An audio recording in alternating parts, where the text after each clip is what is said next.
Want to stop juggling spreadsheets, calendars, and a dozen apps just to run your rentals? Lodgify makes it easy. It's an all-in-one toolkit for hosts. Build a direct booking website, automate guest messaging, and keep all your channels in sync. Running your rental business your way has never been simpler. And for Good Morning Hospitality listeners, you can get 20% off any yearly plan with code GMH20. Just check the link in the show notes to get started today. Welcome to Good Morning Hospitality, your one-stop shop for the latest news, noteworthy trends, and thought-provoking discussions across the industry. From hotels and short-term rentals to all things travel and hospitality, you'll find each episode equips you with the information that you need to start your week. Join us on Good Morning Hospitality every Monday, wherever you get your podcasts.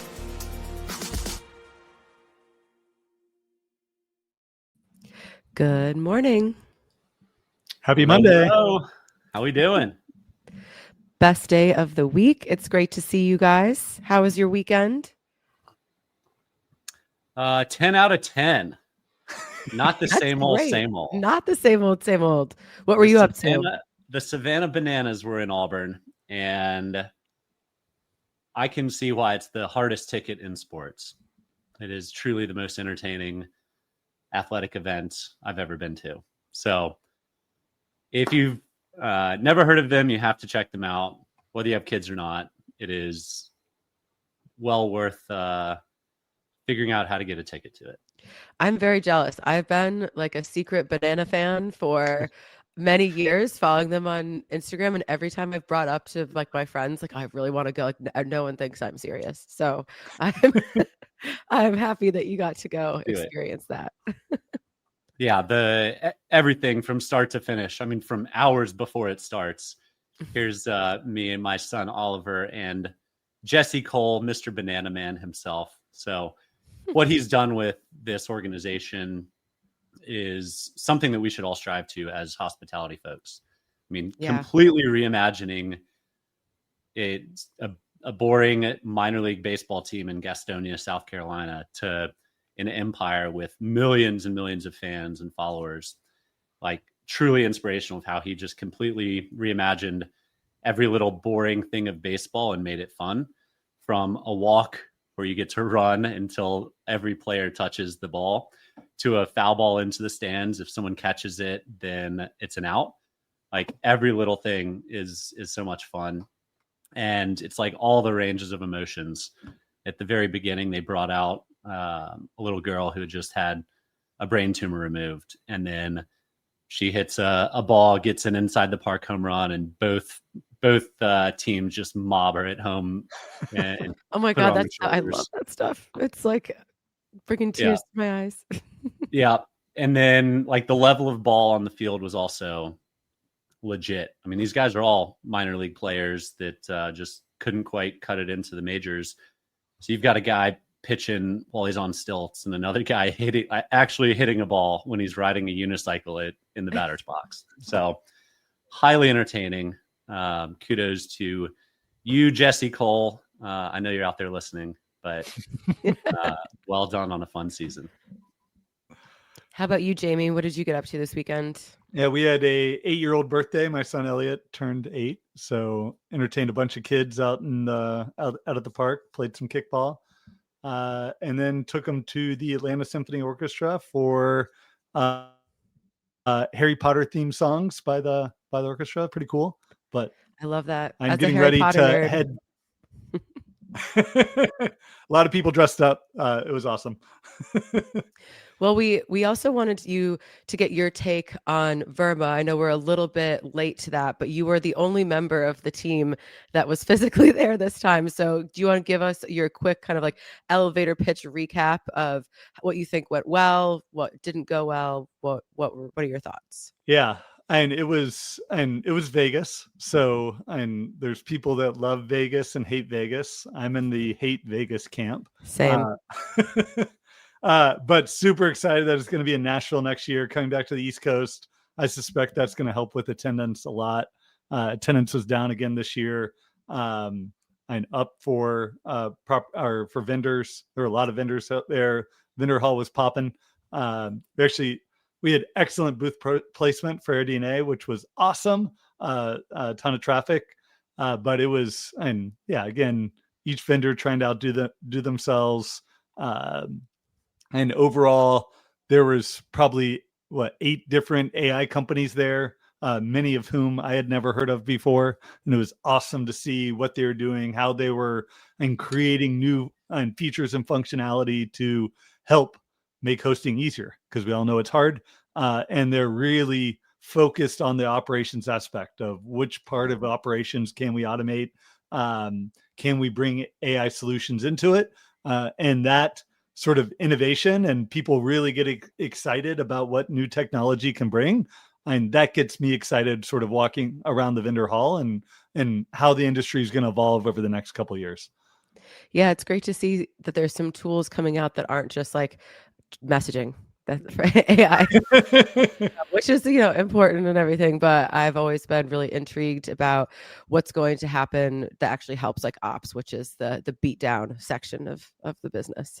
Yeah. So maybe hopefully next year we'll be back. I really had like extreme FOMO. So, and then on the content, I'll say in general, I was underwhelmed by the main stage presentations, and it was what it was. But there was a lot of new faces on the educational content, a lot of people presenting for the first time, and a lot of new topics, things people were getting into. So was excited to see some of that and experience it. So props to the content team for coming up with some new stuff for everyone to sort of get to experience.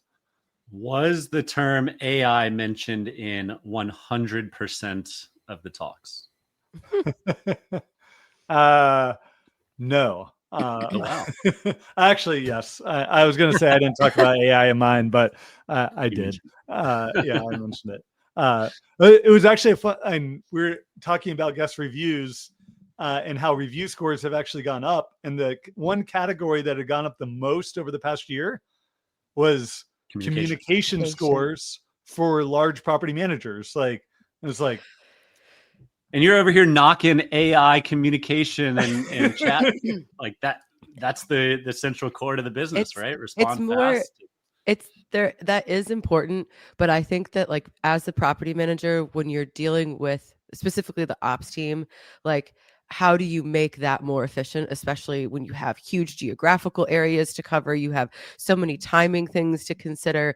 Like that's the part that is the most like I think labor intensive and has the most cost associated with it. So not that I guess experience isn't important, but that's my little hill I'm dying on. But speaking of improvements for operators, hopefully, we did have the Airbnb winter release with a slew of interesting new features. And so, we've had a chance to kind of look through a lot of these. The social features that they're pushing out and wanting to be another social media app, I feel my personal opinion is that this seems very lackluster, as like they've missed the opportunity to do that. I don't know if anyone is if like Airbnb is going to be the next Instagram, or if it needs to be. So there's, that's just part of my bias, I think there. But they're, having more conversations between guests and hosts, being able to share photos and messages and things like that, and trying to get people more engaged in a social context. What do you guys think about that? Do you think that they're going to be able to become the next TikTok via, Well, so the messaging that they're rolling out is twofold. It's traveler to traveler, but it's also host to traveler. And 7 out of 10 hosts want to know more about their guests before they arrive. Shocker. Like, you're opening your home to a stranger. It's good to know it's good to know more about that person. I don't think anybody, I guess some people, 3 out of 10 don't care who's there, but most people want to make sure they're there for the right reasons. They're not doing anything illegal. They're not going to be throwing parties, whatever. And the more you can kind of build your personal profile out to look like the upstanding citizen that you are, the better. That said, this has been a can of worms for Airbnb in the past with discrimination and various things. So I get why hosts want it. I get why Airbnb wants to kind of open up that communication. You can do lots of research on property managers, but it's hard to find hosts. A lot of people don't use their real names in social media anymore for a variety of reasons. But I'm interested to see how it shakes out. For some of the upgrades that are coming for hosts, I found these to be particularly interesting. The video messaging, this is huge. I mean, if you're trying to tell people like this is exactly how you open this lock or deal with this fireplace or whatever, I think that is incredible. And the pricing tips, always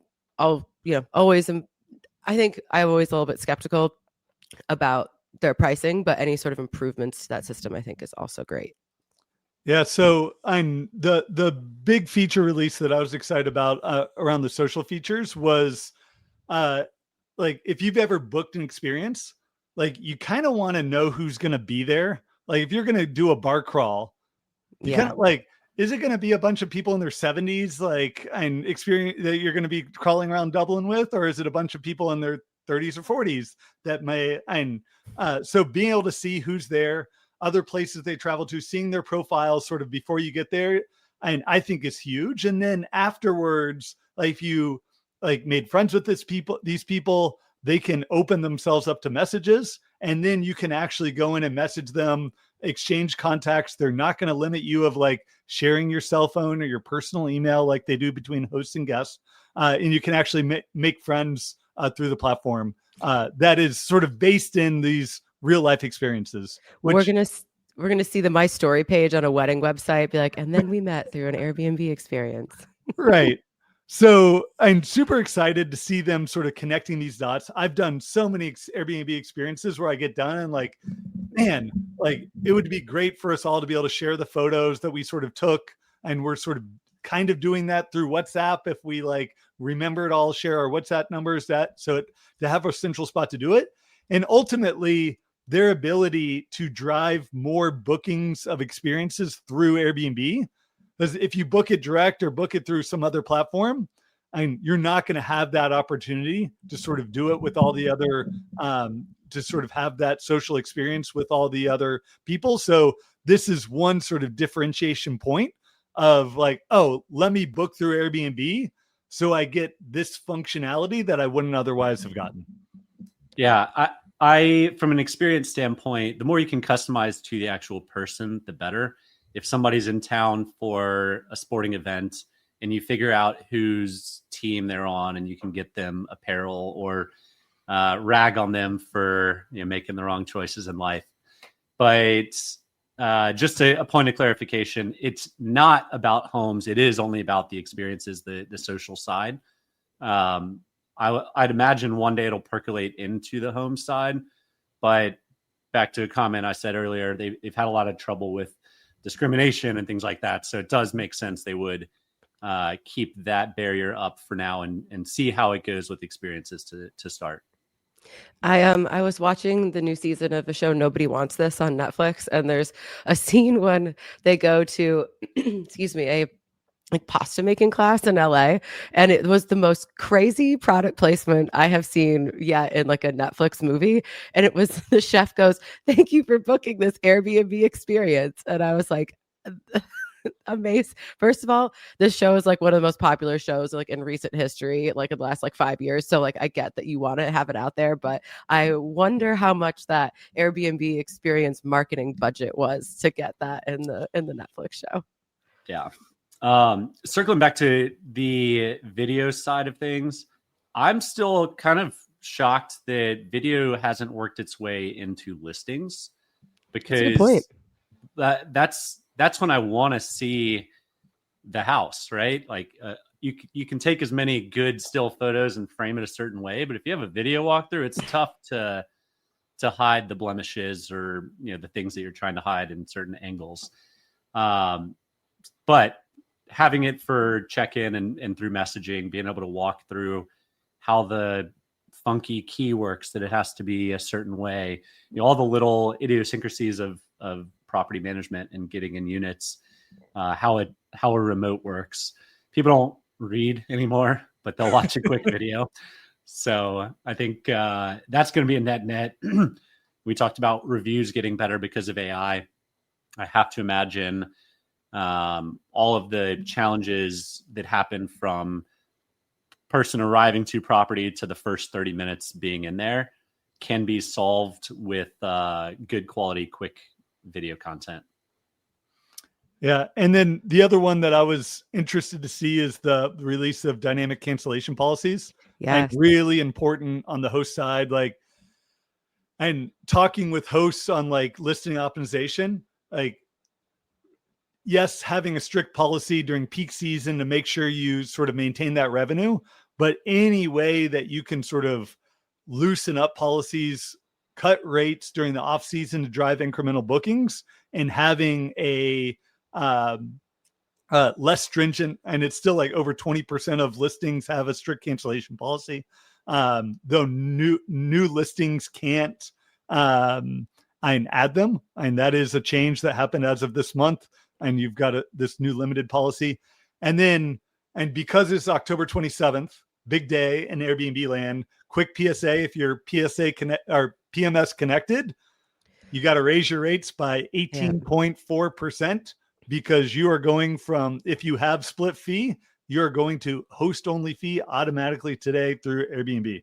So which it was the day. Can we add a banner, Will? PSA, add 18% to your Airbnb pricing. I know that there's, according to the bubble of my LinkedIn feed, this is still something obviously people are flustered about, but as we mentioned a couple episodes ago, this is just really bringing Airbnb on par with kind of all the OTAs. It's pretty standard, and where Airbnb needed to go. So this is just, again, channel diversification. Don't have all your eggs in the Airbnb basket, and have good revenue managers. Thank you, Jamie, for that reminder. I'm going to go make sure our hotel has rates updated for Airbnb. So thank you. Appreciate that. Yeah. Next topic of the day. We've every single one of our topics at Verma had AI, so we may as well continue to talk about AI on the show. We can't go an episode without doing it. No, we can't. Dennis Shaw put in a Skift article: will agentic AI turn OTAs into passive order takers? Fascinating headline. I think probably the lead, in my opinion, is buried all the way to the end, where the question is this actually going to hurt OTAs long term? And Jamie, I know you've got some strong views that it won't. I still think there's a good chance that there's going to be aggregators or people that figure out the book direct side of things, and it's not going to be as seamless as going in directly and typing and booking. And then Dennis also highlights how this is going to hurt some companies like Expedia that have built a business on ads within their own platform. And as traffic moves more towards the LLMs and away from OTAs directly, whether it gets booked through the OTAs or not, that those eyeballs on the ads are going to be less valuable. I was thinking about this and how Expedia, when we did our testing a couple weeks ago, it still only shows you a couple options. I was even thinking about this in the broad scope of all of the content that Expedia has, that when you go and you click, it's only serving you even the top cream of whatever Expedia is offering. So you're not even getting, that whole first page, of good content.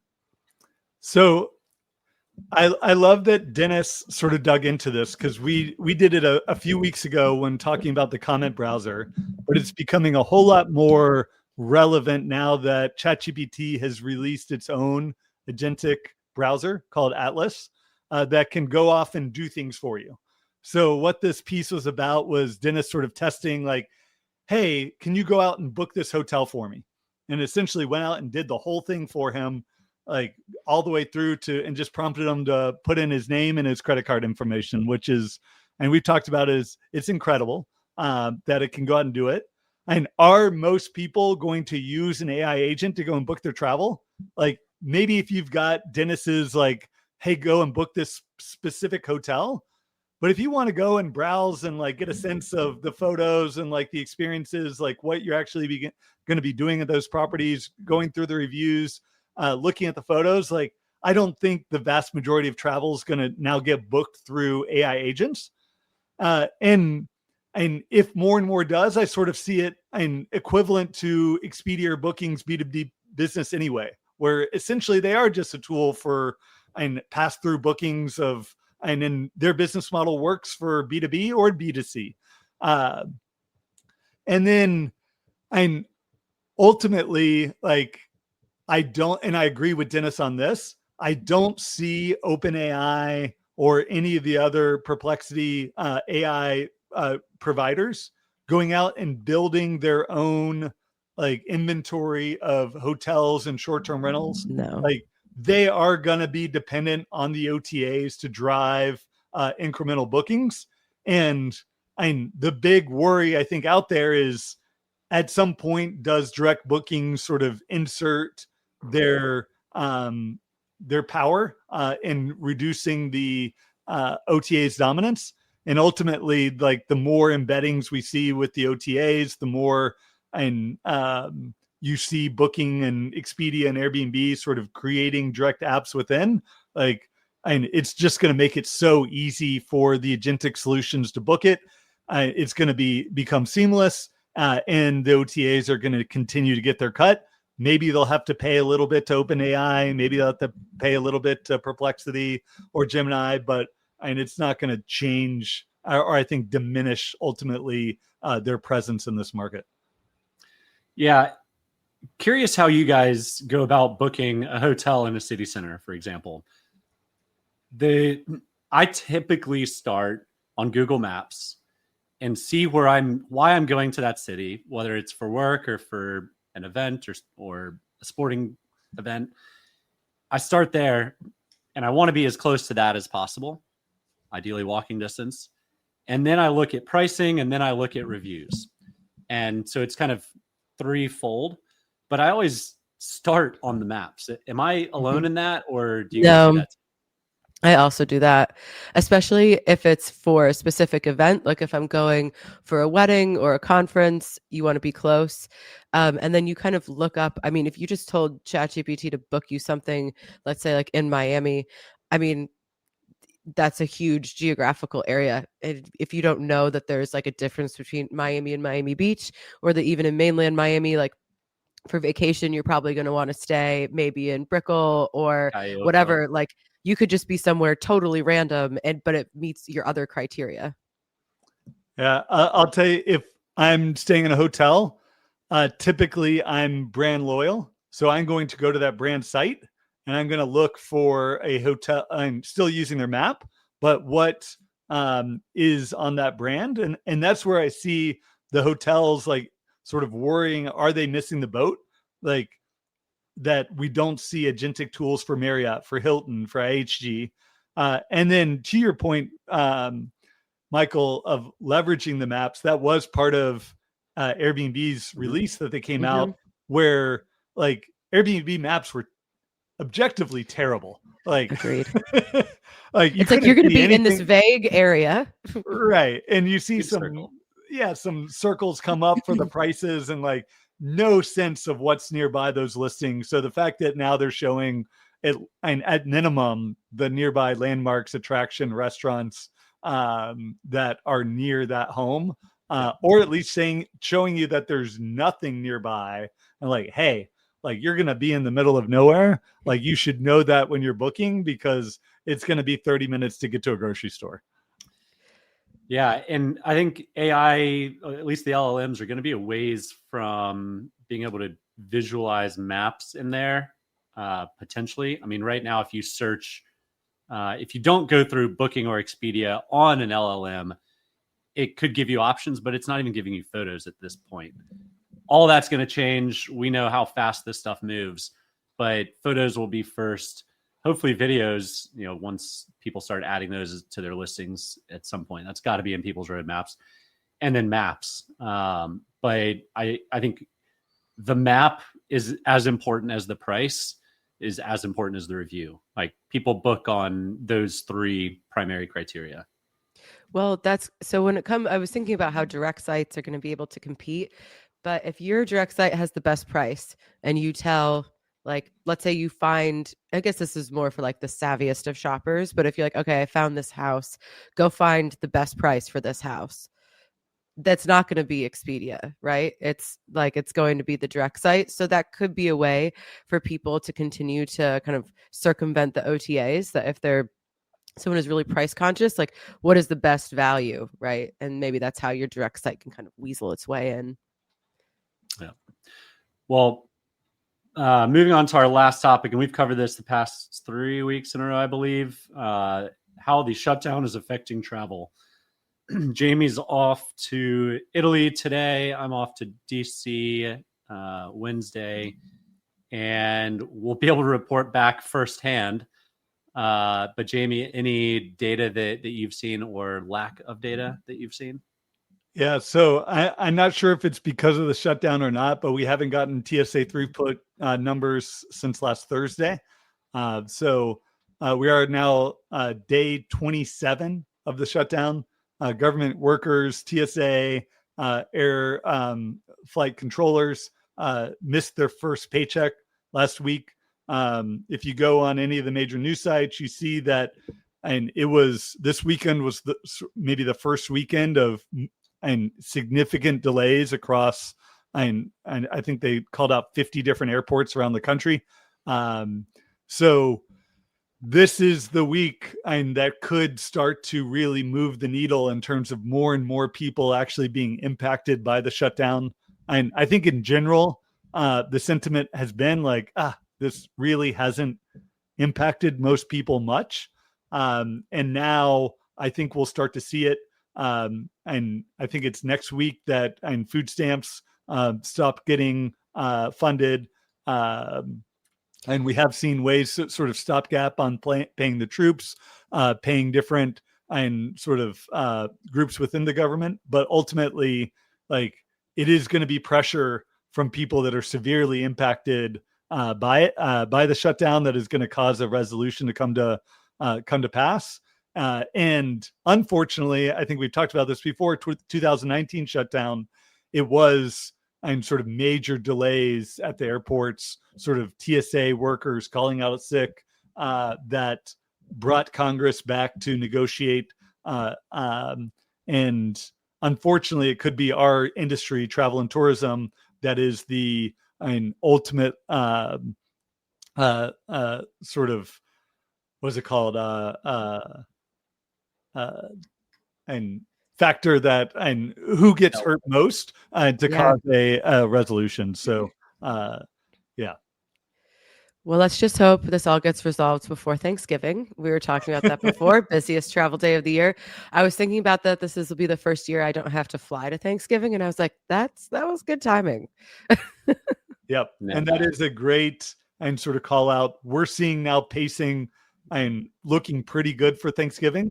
Like Thanksgiving pacing's up like 6% versus last year. So if that starts to deteriorate, people don't book those flights because they're worried about the safety of flying, and they're worried about extensive delays, and are going to stay home. That could have major, and for short-term rentals, Thanksgiving is one of, if not the busiest sort of long weekends of the year. It's not a busy travel time for hotels. So it is leisure travel. It is going to see friends and family, and no one wants to stay with their Aunt Becky in rural Ohio. They want their own place. So yeah, it's poor Aunt Becky. Yeah, Aunt Becky. Awesome. Well, I hope you guys have smooth travels today and the rest of the week. Jamie, you're going to the Vacation World Summit, so we're very excited to hear what you report back. I feel like Rome is automatically a better destination than Vegas, so there's that. And Antonio usually puts on the best events of the year. So Rome is the biggest city he's done it in, though. So he keeps going to bigger and bigger cities. Interesting, but Rome is an awesome place. Have fun, Jamie. Yeah, they have Caesar's real palace in Rome as opposed to the fake one in Vegas. Exactly. Good dad. Amazing. Well, thank you everyone for tuning in. We appreciate you listening as always for our live viewers and for those of you who will catch up later on Spotify, Apple, or wherever you get your podcasts. And we will see you all next week.